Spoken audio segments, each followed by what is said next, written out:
ಇವತ್ತು ಮನೆಗೆ ನನ್ನ ಹೆಂಡತಿ ಫ್ರೆಂಡ್ಸ್ ಬಂದಿದ್ರು. ಅವ್ರಿಗೋಸ್ಕರ ಒಂದು ಸ್ಪೆಷಲ್ ಚಿಕನ್ ಮಾಡಿದ್ದೆ.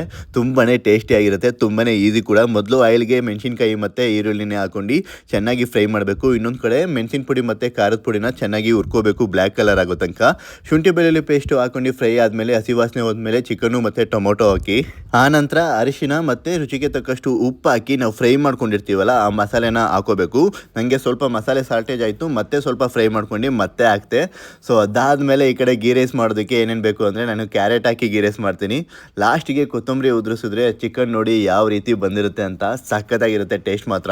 ಆಹಾ, ಚಿಕನ್ ನೋಡ್ತಾ ಇದ್ರೆ ಅದೆಷ್ಟು ಬೇಗ ತಿಂತೀನೋ ಅಂತ ಅನ್ನಿಸ್ತಾ ಇತ್ತು. ನಮ್ಮ ಯಜಮಾನ್ರು ಅಡುಗೆ ಮಾಡಿ ತುಂಬಾ ದಿನಗಳೇ ಆಗೋಗಿತ್ತು. ಇವತ್ತು ನಾವೆಲ್ಲ ಕೇಳಿ ಅವ್ರ ಹತ್ರ ಮಾಡಿಸ್ಕೊಂಡು ತಿಂತಿದೀವಿ. ಚಿಕನ್ನು ಬರೀ ನೋಡಕ್ ಮಾತ್ರ ಅಲ್ಲ, ತಿನ್ನೋಕ್ಕೂ ಕೂಡ ಅಷ್ಟೇ ಚೆನ್ನಾಗಿತ್ತು. ನಮ್ಮ ಮನೆಗೆ ಬಂದಿದ್ದ ಅತಿಥಿಗಳಿಗೂ ಕೂಡ ಇವ್ರು ಮಾಡಿದ ಅಡುಗೆ ತುಂಬಾನೇ ಇಷ್ಟ ಆಯ್ತು. ಜೀವನದಲ್ಲಿ ಎಷ್ಟೋ ಜನ ಪರಿಚಯ ಆಗ್ತಾರೆ, ಆದ್ರೆ ನಮ್ಮ ಸಂತೋಷಕ್ಕೆ ಕೆಲವರು ಮಾತ್ರ ಕಾರಣ ಆಗ್ತಾರೆ. ಅವರೇ ನಿಜವಾದ ಸ್ನೇಹಿತರು. ದಿನ ಶುಭವಾಗಲಿ.